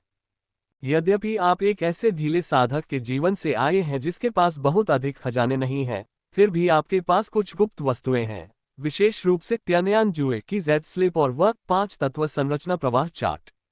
आपको इन्हें सुरक्षित रखना होगा और इन्हें बिल्कुल भी खोना नहीं चाहिए। श्री ज्वांग ने व्यक्तिगत रूप से बड़ी सावधानी से मो हुआ के हाथ पर स्टोरेज रिंग रखी। स्टोरेज रिंग सामान्य आकार की थी, लेकिन मो हुआ का हाथ छोटा था, इसलिए ये केवल उसके अंगूठे पर ही फिट हो सकती थी। यह अंगूठी अपने मालिक से रक्त से बंधी हुई होनी चाहिए, श्री ज्वांग ने कहा, और फिर उनकी उंगली के एक झटके से मो हुआ के बाएं अंगूठे पर एक कट दिखाई दिया और ताज़ा खून स्टोरेज रिंग में बह गया। स्टोरेज रिंग जीवित हो गई और लालच से मो हुआ के ताजे खून को सोखने लगी। घाव बहुत दर्दनाक था, लेकिन मो हुआ ने अपने होठों को भींच लिया और बिना कोई आवाज किए इसे सहन कर लिया। एक क्षण के बाद दर्द कम हो गया और मो हुआ ने नीचे देखा तो पाया कि उसके अंगूठे पर लगी स्टोरेज रिंग गायब हो गई थी, लेकिन उसकी दिव्य इंद्रिय के भीतर एक धुंधला सा संबंध बन गया था। ऐसा लग रहा था जैसे अंगूठी अभी भी उसके अंगूठे पर मौजूद है। अब कोई भी इसे नहीं देख सकता था। ये देखकर कि अंगूठी ने उसे अस्वीकार नहीं किया, मिस्टर ज्वांग पूरी तरह निश्चिंत हो गए। उन्होंने मो हुआ की ओर फिर से देखा और धीरे से पूछा, क्या तुम्हें वह सब याद है जो मैंने तुम्हें सिखाया था? हाँ, मो हुआ ने सिर हिलाया। श्री ज्वांग ने उनसे एक एक करके प्रश्न पूछना शुरू किया। दिव्य इंद्रिय गणना से लेकर विभिन्न संरचना सिद्धांतों तक, उल्टी आत्मा संरचना और मोटी पृथ्वी संरचना से लेकर बड़ी संरचनाओं और संरचना धुरी की जटिलताओं तक। श्री ज्वांग ने अथक परिश्रम करते हुए उन सभी पर पुनः चर्चा की। ऐसा लग रहा था जैसे यह आखिरी बार था जब वह अपने युवा शिष्य को शिक्षा दे रहे थे। इसलिए उन्होंने धैर्य और सौम्यता से हर बात दोहराई, चाहे वह बड़ी हो या छोटी। ये सुनते ही मो हुआ को अपनी नाक में झुनझुनी और दृष्टि धुंधली महसूस हुई। अपनी बात समाप्त करने के बाद श्री ज्वांग ने मो हुआ के सिर पर थपथपाया और फिर पूछा, आप गुई ताओ के लोगों के बारे में जानते हैं, है ना? मो हुआ चौंका और उसने थोड़ा सिर हिलाया। गुई ताओ के लोग? वह मेरे बड़े भाई थे और उन्हें आपका चाचा माना जा सकता था। वह राक्षसत्व में गिर गया है और वह जो साधना कर रहा है वह गुई ताओ के मंत्र बिंदुओं में से एक है। उसका हृदय ठंडा है, उसके तरीके अत्यंत मजबूत है और वह अत्यंत अभिमानी भी है, लेकिन वह दिव्य विचार तकनीक का स्वामी है और दिव्य ज्ञान का उसका प्रयोग शिखर पर पहुंच गया है। अगर आप कभी उनसे मिले तो आपको बहुत सावधान रहना होगा। हाँ मास्टर। मो हुआ की आंखें नम थीं जब उसने सिर हिलाया। श्री ज्वांग ने मो हुआ की ओर देखा और एक क्षण सोचने के बाद उनके चेहरे पर क्षमाप्रार्थी किंतु स्पष्ट भाव थे। आपके स्वामी के रूप में मेरे पास भाग्यशाली अवसर और आश्चर्यजनक रहस्य हैं, लेकिन मैं इन्हें आप तक नहीं पहुंचा सकता, न ही मैं आपको इनके बारे में बता सकता हूं। उन्हें आप तक पहुंचाना आपके लिए बड़ी विपत्ति लेकर आएगा। उनके बारे में जानना भी आपको कर्मों से कलंकित करेगा। तो तुम्हें कुछ भी नहीं जानना चाहिए और तुम्हें कुछ भी जानने की इच्छा भी नहीं होनी चाहिए। अमर आकाश संरचना प्रवाह एक अद्वितीय विरासत है जिसे मैं आपको नहीं सिखा सकता। मैं आपको केवल कुछ अस्पष्ट और जटिल दिव्य विचार तकनीकें, साथ ही संरचनाओं के सिद्धांत सिखा सकता हूं। भविष्य में आपको प्रत्येक संरचना को एक एक करके सीखना होगा और प्रत्येक बिंदु को थोड़ा थोड़ा करके समझना होगा, वह भी स्वयं ही। बैकवोट बैकवोट बैकवोट। भले ही यह कठिन हो, भले ही इसमें सैकड़ों बाधाएं हो, आपको अपना स्वयं का मार्ग अपनाना होगा, अपना स्वयं का निर्माण प्रवाह स्थापित करना होगा, सर्वोच्च दिव्य भावना का विकास करना होगा और अपने स्वयं के ताओ को सत्यापित करना होगा। मो हुआ की अभिव्यक्ति गंभीर थी क्योंकि उसने सिर हिलाया। मैं इसे याद रखूंगा, मास्टर। श्री जुआंग ने मोहुआ की ओर देखते हुए सिर हिलाया। उन्हें ऐसा लग रहा था जैसे उनके पास कहने के लिए हजारों शब्द हों, लेकिन वे एक भी शब्द बोलने में असमर्थ थे। अंततः उनके मुंह से केवल एक लंबी धीमी आह ही निकल सकी। मोहुआ का सिर भी झुक गया। एक क्षण के बाद श्री जुआंग ने अपना मन बना लिया। उनके चेहरे पर हल्की मुस्कान आ गई जब उन्होंने मोहुआ से कहा, थक गए हो ना, थोड़ी देर आराम करो। मोहुआ ने अपना सिर हिलाया और कहने वाला था कि मैं थका नहीं हूं। वह अपने मालिक के साथ अधिक समय बिताना चाहता था, लेकिन जैसे ही उसने बोलना शुरू किया उसके शब्द धीमे हो गए। वह नींद से भारी हो गया। वास्तव में वह बहुत थका हुआ था। कई दिनों से अपनी आंखें बंद नहीं की थी, पूरी तरह से थक गया था। मोहुआ की पलकें आपस में लड़ गईं और अनजाने में वह सो गया। उसकी सांसें एक समान थीं। उसका छोटा सा चेहरा किसी पेंटिंग की तरह शांत, मासूम और आकर्षक था। फिर भी उसकी छोटी छोटी भौहें कसी हुई थीं, मानो किसी बात की चिंता कर रही हो। श्री जुआंग ने मोहुआ को अनिच्छा से देखा, मानो वह उसकी छवि को हमेशा के लिए अपने दिल में उकेरना चाहते हो। उसने हाथ बढ़ाकर मोहुआ के माथे को धीरे से सहलाया। उसकी सिकुड़ी हुई भौहों को चिकना करते हुए उसने धीरे से कहा। ऐसा लग रहा था कि ये शब्द केवल मोहुआ के सोते समय ही बोले जा सकते थे। मेरे जीवन में जिस बात से मुझे सबसे अधिक संतुष्टि मिलती है वह है आपको अपना शिष्य बनाना। ये केवल दुख की बात है कि मैं वह दिन नहीं देख पाऊंगा जब तुम्हें संरचनाओं पर महारत हासिल होगी। यह आखिरी उपहार है जो मैं तुम्हें दे रहा हूं। तुम्हें अच्छी तरह से जीना चाहिए। ... जब मोहुआ जागा तब भी अंधेरा था और उसका मालिक अभी भी उसके पास था, केवल उसकी सांसें अभी भी धीमी हो गई थीं। मालिक, मोहुआ ने चिंतित होकर कहा। श्री जुआंग धीरे से मुस्कुराए। मुझे नींद आ गई। मोहुआ को कुछ शर्म महसूस हुई। मिस्टर जुआंग ने अपना सिर हिलाया। जाओ, तैयार हो जाओ। सुबह होते ही अपने छोटे भाई और छोटी बहनों के साथ चले जाना। मोहुआ का दिल कांप उठा। वह खुद को जाने नहीं दे सका। उसने पूछा, मालिक, क्या आप हमारे साथ नहीं आ सकते? श्री जुआंग ने कोई जवाब नहीं दिया, बस मोहुआ के सिर पर हाथ फेरा और धीरे से कहा, जारी रखें। मोहुआ केवल अनिच्छा के साथ ही जा सका। आकाश के उज्ज्वल होने के बाद मोहुआ ने चाची जू, अपने कनिष्ठ भाई, कनिष्ठ बहन और पंचतत्व संप्रदाय के सभी साधकों के साथ ली पर्वत शहर छोड़ दिया। माय वर्चुअल लाइब्रेरी एम्पायर में आपकी यात्रा जारी है। जाने से पहले वह और उनके साथी शिष्य पुनः श्री जुआंग से मिलने गए। हालांकि श्री जुआंग का दरवाजा कसकर बंद था। ऐसा लग रहा था कि अब वह उन्हें नहीं देख पाएंगे। मोहुआ ने दस्तक दी, लेकिन कोई जवाब नहीं मिला। जब वह समय आया तो उसके पास वहां से चले जाने के अलावा कोई विकल्प नहीं था। मोहुआ पंचतत्व संप्रदाय से निकल रहे साधकों के समूह के पीछे पीछे चल रहा था। हर कुछ कदम पर पीछे मुड़कर देख रहा था, इस उम्मीद में कि वह अपने गुरु को देख लेगा, उनकी एक झलक और पा लेगा। लेकिन जब वे पंचतत्व संप्रदाय से चले गए तब भी वह अपने गुरु की एक झलक भी नहीं देख सका। मैं मास्टर को फिर कभी नहीं देखूंगा। मोहुआ के आंसू अनियंत्रित रूप से बहने लगे। इस बीच पांच तत्व संप्रदाय में एक ऊंची इमारत के ऊपर अदृश्य श्री जुआंग पूरे समय मोहुआ को जाते हुए देखते रहे। उसने मोहुआ की छोटी सी आकृति को लगातार पीछे मुड़ते, आंसू पोंछते, दूर होते देखा, जब तक कि अंततः मंडपों और मीनारों के बीच गायब नहीं हो गया। उनकी कोमल गर्म निगाहों में अंतहीन उम्मीदें प्रकट हुई। मैं संप्रदाय का अतीत आपके कनिष्ठ भाई और कनिष्ठ बहनों को सौंपता हूँ, लेकिन संप्रदाय का भविष्य मैं आपको सौंपता हूँ। आत्मा को परिष्कृत करने वाले रक्तध्वज ने शहर को सील कर दिया, जबकि दानव तलवार ने शहर को चारों ओर से घेर लिया। ली माउंटेन सिटी खंडहर बन गया था।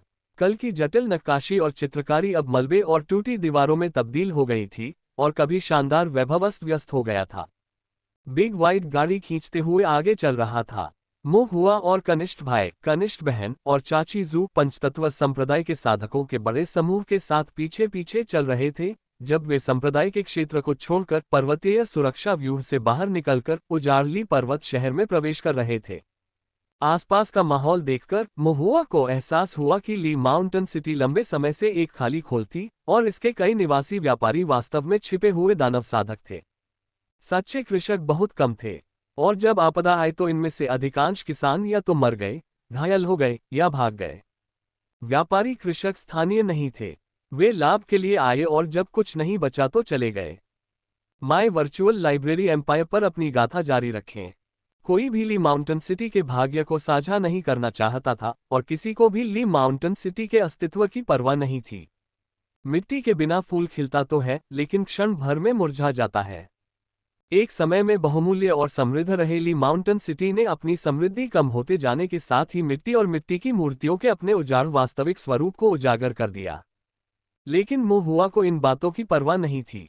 वह सड़क पर चल रहा था, कभी कभी पीछे मुड़कर देखता था, इस उम्मीद में कि इनमें से एक नज़र उसे अपने मालिक को फिर से देखने का मौका देगी। लेकिन अंत में उसे कुछ भी नहीं दिखा। मोहुआ ने दुख में अपना सिर नीचे कर लिया। बाय जिशिंग भी बहुत परेशान था और उसने मोहुआ के कंधे पर थपथपाया। बाय जिक्सी ने मोहुआ का हाथ पकड़ लिया। आंटी जू के चेहरे पर आश्चर्य की झलक थी, लेकिन उनकी अभिव्यक्ति जटिल थी और उन्होंने बिना कुछ कहे धीरे से आह भरी। समूह ली माउंटेन सिटी के बाहरी इलाके की ओर बढ़ता रहा। मुख्य बुजुर्ग और पंचतत्व संप्रदाय के बुजुर्गों ने रास्ता दिखाने में अग्रणी भूमिका निभाई। यद्यपि आकाश रक्त के समुद्र से ढका हुआ था और तलवार क्यूई से भरा हुआ था, ली माउंटेन सिटी के अंदर सब कुछ रक्त लाल था और राक्षसी क्यूई बह रही थी। फिर भी यात्रा हवा या लहरों के बिना थी। वहां कोई राक्षस साधक नहीं थे, कोई हत्या का इरादा नहीं था, कोई खतरा नहीं था। जैसा कि श्री ज्वांग ने कहा था, ये वास्तव में जीवन का मार्ग था।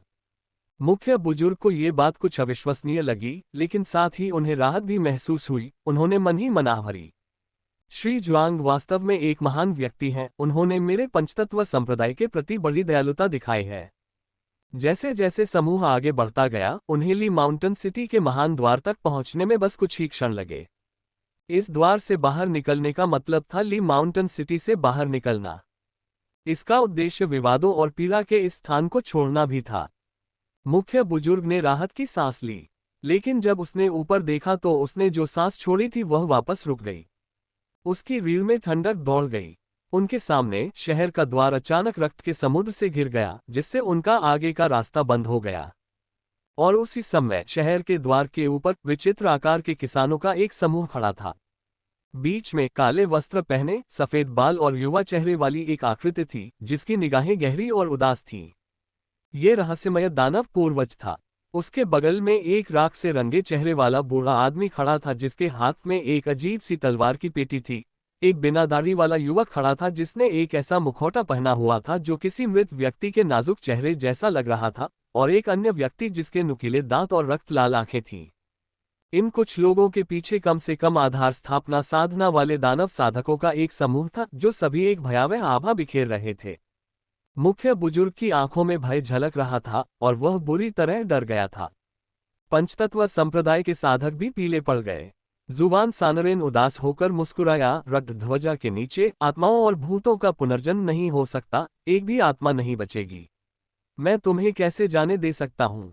ताओवादी न्यायालय सख्त है। मैंने सैकड़ों वर्षों में किसी शहर का कत्लेआम नहीं किया है। आज एक दुर्लभ अवसर प्रस्तुत है, मुझे इसमें शामिल होने की अनुमति दें। ... मुख्य बुजुर्ग को निराशा महसूस हुई। पंथ परिवर्तन क्षेत्र से एक पुराना दानव, 5 तत्व संप्रदाय बर्बाद हो गया।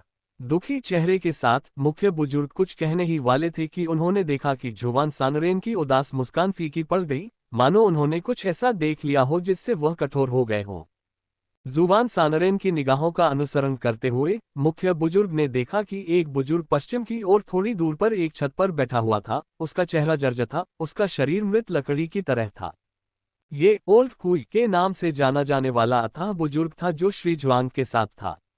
मुख्य बुजुर्ग के दिल में आशा की एक किरण जगी। जुबान सानरेन ने गंभीर भाव से बूढ़े कुई की ओर देखते हुए अपने हाथ जोड़े और कहा, यह प्रतिष्ठित व्यक्ति कौन है? बूढ़े कुई ने उसकी ओर उदासीनता से देखा। तुम्हें जानने की कोई योग्यता नहीं है। मैं तुम्हारी जान बख्श दूंगा, अब जाओ। जुबान सानरेन गुस्से से आग बबूला होकर ठंडी हंसी हंसते हुए कार्रवाई के लिए तैयार हो गया। वह अचानक झिझका, मानो उसे कुछ याद आ गया हो। उसका चेहरा एकदम बदल गया और वह सदमे में बोल पड़ा, तुम हो? बूढ़ी कुई की निगाहें बर्फीली थीं। जुबान सानरेन ने जल्दी से अपना मुंह बंद कर लिया, कांप रहा था और बोलने की हिम्मत नहीं कर रहा था। अपने हृदय में भय को दबाते हुए, चेहरे पर उदासी लिए, उसने बूढ़े कुई को प्रणाम किया और उसका आकार धीरे धीरे शहर के द्वार के ऊपर से लुप्त हो गया, फिर गायब हो गया। जुबान सानरेन के पीछे दानव साधकों का समूह भी स्तब्ध और हैरान था। इस बुजुर्ग की पहचान क्या है? क्या जुवान सानरेन भी उसे इतना सम्मान देता है? लेकिन उन्होंने अपने सवाल उठाने की हिम्मत नहीं की। असम्मानजनक ढंग से बोलने और रहस्यमय बुजुर्ग को अपमानित करने के डर से और अनुचित टिप्पणियों के साथ जुवान सानरेन के क्रोध को भड़काने के डर से भी। यदि जुवान सानरेन ने उन्हें रोकने की हिम्मत नहीं की तो उन्होंने और भी कम हिम्मत की, इसलिए दानव साधकों के समूह के पास पीछे हटने के अलावा कोई विकल्प नहीं था। दानव साधक तितर बितर हो गए। मुख्य बुजुर्ग ने राहत की सांस ली और दूर से बूढ़ी कुई को देखते हुए आदरपूर्वक झुक गए। पंचतत्व संप्रदाय के सभी साधक भी गंभीर दिखे और उन्होंने वृद्ध कुई को प्रणाम किया। बूढ़े कुई ने अपनी उंगली हिलाई और एक काला आग का गोला बाहर उड़ गया। ली पर्वतीय शहर का विशाल द्वार टूट गया, राक्षसी क्यूई जलकर नष्ट हो गई और रक्त पताका में एक बड़ा छेद हो गया, जबकि रक्त का समुद्र फट गया प्रतीत हुआ, जिससे एक मार्ग प्रकट हो गया। जाना। बूढ़े कुई ने सिर्फ एक शब्द कहा और फिर आंखें बंद करके आराम करने लगे। कृतज्ञता से भरकर मुख्य बुजुर्ग ने एक बार फिर गहरा प्रणाम किया, फिर पीछे मुड़कर इशारा किया। पंचतत्व संप्रदाय के साधकों का नेतृत्व करते हुए वे ली पर्वत नगरी से बाहर वृद्ध कुई द्वारा खोले गए मार्ग पर चल पड़े। मोहुआ ने भी ओल्ड कुई की ओर देखा और खुद से बुदबुदाने से खुद को नहीं रोक सका। दादाजी गुई। बूढ़े कुई ने मोहुआ की आवाज सुनी, धीरे से अपनी आंखें खोली और मोहुआ की ओर देखते हुए उसके होंठ मुड़ गए, जिससे एक हल्की सी मुस्कान प्रकट हुई। पहली बार था जब मोहुआ ने ओल्ड कुई को हंसते हुए देखा था। यह एक कठपुतली की मुस्कान थी। यद्यपि यह कठोर और थोड़ा परेशान करने वाला था, फिर भी यह बहुत कोमल था। बूढ़े कुई की कर्कश और दयालु आवाज भी मोहुआ के कानों में गूंजी। मैं तुम्हें विदा करूंगा। मोहुआ की नाक में खट्टापन महसूस हुआ जब उसने जोर से हाथ हिलाकर ओल्ड कुई को अलविदा कहा। बूढ़ी कुई फिर मुस्कुराए, फिर धीरे से बोली, अब जाओ। हम। मोहुआ ने सिर हिलाया, ओल्ड कुई पर एक और नजर डाली और फिर अनिच्छा से अपनी नजरें हटा ली और शहर के द्वार की ओर चल पड़ा। बूढ़े कुई ने मोहुआ की छोटी आकृति को कुछ अफसोस के साथ देखा। कितने दुख की बात है। मुझे इस बच्चे द्वारा मेरे लिए तले गए पाइन नट्स दोबारा खाने को नहीं मिलेंगे। न ही मुझे उसे मंत्र सिखाने या उसके साथ शतरंज खेलने का मौका मिलेगा। फिर उसने खुद का मजाक उड़ाया। यहां तक कि मेरा ताओवादी हृदय भी डगमगा गया है। बूढ़े कुई ने अपना सिर हिलाया और अपनी आंखें बंद कर ली और अपनी मुरझाई हुई बैठने की मुद्रा में वापस आ गया। ... और मोहुआ बस चलता रहा, शहर के द्वार से होते हुए ली माउंटेन सिटी को छोड़कर खून से लथपथ, राक्षसी क्यूई, खतरों और हत्या के इरादे से भरे शहर को पीछे छोड़ता रहा। उन्होंने ली माउंटेन सिटी को भी पीछे छोड़ दिया जहां उनके स्वामी रहते थे। जब मोहुआ ने पीछे मुड़कर देखा, आत्मा शोधन रक्त ध्वज पूरी तरह से सक्रिय हो चुका था, जिसने पूरे ली पर्वतीय शहर को पूरी तरह से ढक लिया था। उसकी आंखों के सामने खून का उफनता समुद्र, भयंकर दानव तलवार और खूनी तलवार क्यूई से भरा आकाश था। मोहुआ ने ये सब अपने दिल में उकेर लिया, उसकी आंखों में थोड़ी ठंडी नजर थी। मेरे स्वामी के विरुद्ध योजना बनाने का साहस। एक दिन मैं तुम सभी दुष्ट राक्षसों और दैत्यों का वध कर दूंगा, इस आत्मा ध्वज को टुकड़े टुकड़े कर दूंगा, इस दानव तलवार को टुकड़े टुकड़े कर दूंगा और दानव पथ के सभी स्वर्गीय गुप्त कारण और प्रभाव को कुचल दूंगा। जो भी रहस्यमय दानव पूर्वज, जो भी स्वर्ण कोर दानव साधक, दानव पथ के जो भी खजाने, आप सब बस मेरा इंतजार करें। ...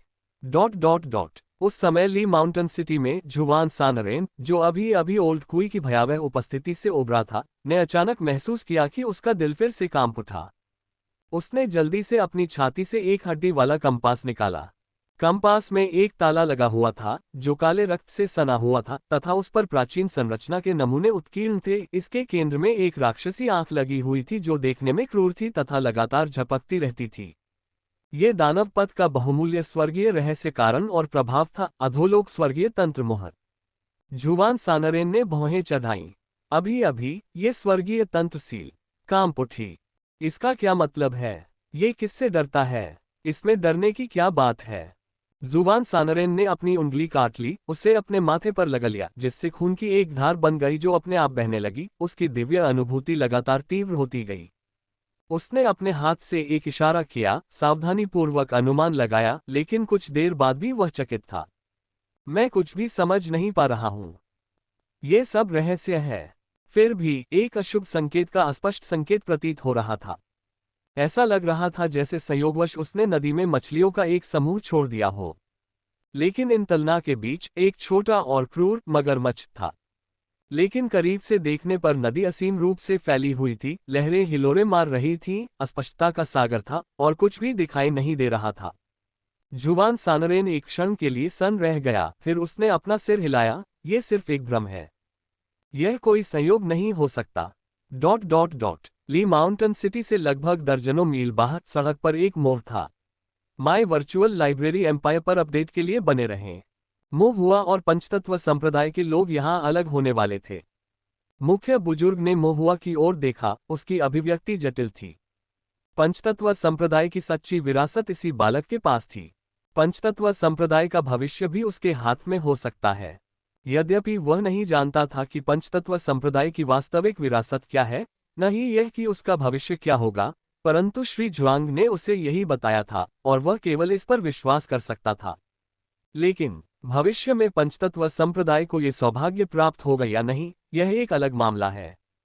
संप्रदाय संकट में था, उसके लोगों के हृदय बिखर गए थे। अब से उन्हें दूसरों के अधीन जीवन व्यतीत करना होगा, जो आसान नहीं होगा। ये शिष्य संभवतः एक के बाद एक चले गए होंगे। अंत में कितने लोग रुक पाए, ये कहना कठिन था। जब तक वह जीवित रहे शायद बेहतर हो। आखिरकार वह भी एक स्वर्णिम मूल साधक थे, लेकिन 100 साल 200 साल बाद क्या होगा? अगर उनकी मृत्यु हो जाए और पंचतत्व संप्रदाय का कोई उत्तराधिकारी न हो, तो क्या वह साधना जगत के इतिहास से मिट जाएगा? मुख्य बुजुर्ग ने आह भरी, उसका दिल चिंता से भरा हुआ था।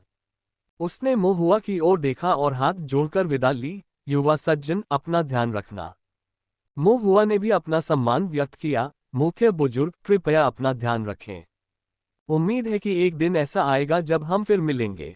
मुख्य बुजुर्ग का हृदय उदासी से भर गया। फिर उन्होंने मोहुआ को एक बार फिर सलाम किया और पंचतत्व संप्रदाय के लोगों को अनिश्चितता के मार्ग पर आगे बढ़ाया। दूसरी ओर मोहुआ ने दूसरा रास्ता अपनाया। यह एक चौड़ी पहाड़ी सड़क थी। गाड़ी खींच रहे बिग व्हाइट ने देखा कि मोहुआ का मूड खराब है, तो उसने प्यार से मोहुआ के सिर को सहलाया, मानो उसे दिलासा देने की कोशिश कर रहा हो। मोहुआ ने बिग व्हाइट को भी गले लगाया, लेकिन उसकी अभिव्यक्ति अभी भी थोड़ी उदास थी। बाय जिशेंग और बाय जिक्सी को भी कुछ दुख हुआ। जैसे ही वे चले, बाय जिशेंग ने अचानक चाची जू से पूछा, चाची जू, क्या आप मेरी माँ को ढूंढ सकती हैं और उन्हें मास्टर को बचाने के लिए ला सकती हैं? आंटी जू ने कड़वाहट से जवाब दिया, श्री जुआंग किस तरह के लोग ऐसे मामलों में शामिल हैं जिनमें हम हस्तक्षेप नहीं कर सकते। भले ही वह मैडम ही क्यों न हो, वे बहुत सी चीजों को बदलने के लिए कुछ नहीं कर सकती। इसके अलावा मैडम श्री जुआंग के खिलाफ अपनी गणना भी कर रही थी। आंटी जू ने यह अंतिम विचार स्पष्ट रूप से व्यक्त नहीं किया। बाय जिशेन कुछ हद तक असंतुष्ट था। बाय जिक्सी ने फिर पूछा, आंटी जू, अब हम कहाँ जा रहे हैं? आंटी जू ने सोचा, पहले मैडम से मिल लेते हैं, उन्हें भी तुम्हारी सुरक्षा की चिंता है। उसके बाद हमें शायद बाय परिवार के पास वापस जाना चाहिए। बाय परिवार के पास वापस? बाय जिक्सी ने धीरे से कहा, अनजाने में मोहुआ की ओर देखते हुए। बाय जिशेन को अचानक कुछ याद आया, उसकी उदासी कुछ कम हुई। उसने मोहुआ की ओर देखा और पूछा, प्रशिक्षु भाई, क्या आप हमारे साथ बाय परिवार में वापस आएंगे? बाय परिवार? मोहुआ हैरान रह गया। हाँ, बाय जिशेन ने सिर हिलाया, मेरे साथ बाय परिवार के पास आओ। मैं तुम्हारा ख्याल रखूंगा और तुम्हें साधना, विरासत, संरचनाओं की चिंता नहीं करनी पड़ेगी, हमारे पास सब कुछ होगा। जिशेंग ने कहा, हालांकि यह मास्टर से तुलना करने लायक नहीं है, फिर भी यह काफी अच्छा है। मोहुआ चुप रहा। उसने फिर अपना सिर घुमाया और ली माउंटेन सिटी की ओर देखा। वह अभी भी अपने गुरु से मिलना चाहता था, लेकिन वह ऐसा नहीं कर सका। स्वर्णकोर, पंथ परिवर्तन, इस स्तर की साधना उनकी पहुंच से बाहर थी। वह अभी क्यूई शोधन चरण में था। मोहुआ ने उदास होकर आह भरी, एक पल के लिए हिचकिचाया और फिर कहा, मैं अपने माता पिता से मिलने के लिए टोंगजियान शहर वापस जाना चाहता हूँ। वह काफी समय से घर से बाहर था और वापस जाकर देखना चाहता था कि हालात कैसे हैं। कोई बात नहीं, बाय जिशेंग ने सिर हिलाया, मैं भी वापस जाना चाहता हूँ और अंकल मो और आंटी लियू से मिलना चाहता हूँ, और उसके बाद आप मेरे साथ बाय परिवार के पास आ सकते हैं। इतनी उच्च समझ और संरचना कौशल के साथ, यहाँ तक कि बाय परिवार में भी कोई भी आपको नीची नज़र से देखने का साहस नहीं कर सकता। मोहुआ ने हिचकिचाते हुए कहा, लेकिन क्या यह अनुचित नहीं है? वह बाय परिवार का सदस्य नहीं था। बाई जिशिंग ने सख्ती से कहा, इसमें गलत क्या है? तुम मेरे कनिष्ठ भाई हो, इसलिए हम एक परिवार हैं। तुम्हारे वरिष्ठ भाई होने के नाते ये स्वाभाविक है कि मैं तुम्हारी देखभाल करूं। एक बार जब हम बाई परिवार के पास पहुंच जाते हैं तो अगर कोई तुम्हें नीची नज़र से देखता है तो वह मुझे नीची नज़र से देख रहा होता है। अगर कोई तुम्हें धमकाता है तो वह मुझे धमका रहा होता है। मैं उनके दांत तोड़ दूंगा। मो हुआ भावुक हो गया, लेकिन फिर भी उसने अपना सिर हिलाया। बाई जिशिंग ने कहा, जल्दी मत करो, इस बारे में सोचने के लिए अपना समय लो। बाई जिक्सी ने भी मो हुआ की ओर देखा। उसकी आवाज स्पष्ट लेकिन दृढ़ थी, बाई परिवार में कोई भी आपको धमकाने की हिम्मत नहीं करेगा। मो हुआ थोड़ा चौंका, फिर मुस्कुराया, धन्यवाद वरिष्ठ बहन। मो हुआ की मुस्कान एक स्पष्ट झरने की तरह थी, शुद्ध और पारदर्शी, जो हृदय से गर्मजोशी से बह रही थी। बाई जिक्सी ने धीरे से अपनी नजरें हटा लीं। आंटी जू ने सब कुछ देखा। उनकी आंखों में राहत और कोमलता दोनों थी, और फिर भी थोड़ी अनिच्छा भी थी। कुछ चीजें सरल और शुद्ध होती हैं, लेकिन खेती की दुनिया ठंडी और क्रूर है। मो हुआ ने फिर भी अपना सिर हिलाया, मैं पहले अपने माता पिता से मिलने जाऊंगा और बाकी बातें हम बाद में देखेंगे। बाकी के बारे में उसने अभी तक अपना मन नहीं बनाया था। उसे फाउंडेशन स्थापना हासिल करनी थी और रहस्यमय स्वर्ग महान संरचना के रहस्यों को उजागर करना था। इस संरचना को सुलझाना कठिन था। इसमें 1 या 2 साल या शायद 10 से 20 साल लग सकते हैं। लेकिन चाहे जो भी हो, उसे संरचना को अनलॉक करना था और फिर कदम दर कदम, जैसा कि उसके गुरु ने निर्देश दिया था, उसे सर्वोच्च दिव्य भावना को प्राप्त करने और महान दाव को प्राप्त करने के लिए अपनी दिव्य भावना को चरम तक विकसित करना था। ये प्रक्रिया निश्चित रूप से कठिन और कष्टसाध्य होगी। उसके पास कई रहस्य थे। हालांकि वह अपने कनिष्ठ भाई और कनिष्ठ बहन को छोड़ने के लिए अनिच्छुक था, लेकिन बाई परिवार जाने के लिए इतनी अच्छी जगह नहीं हो सकती थी। दाली माउंटेन राज्य की सीमा बहुत विशाल है।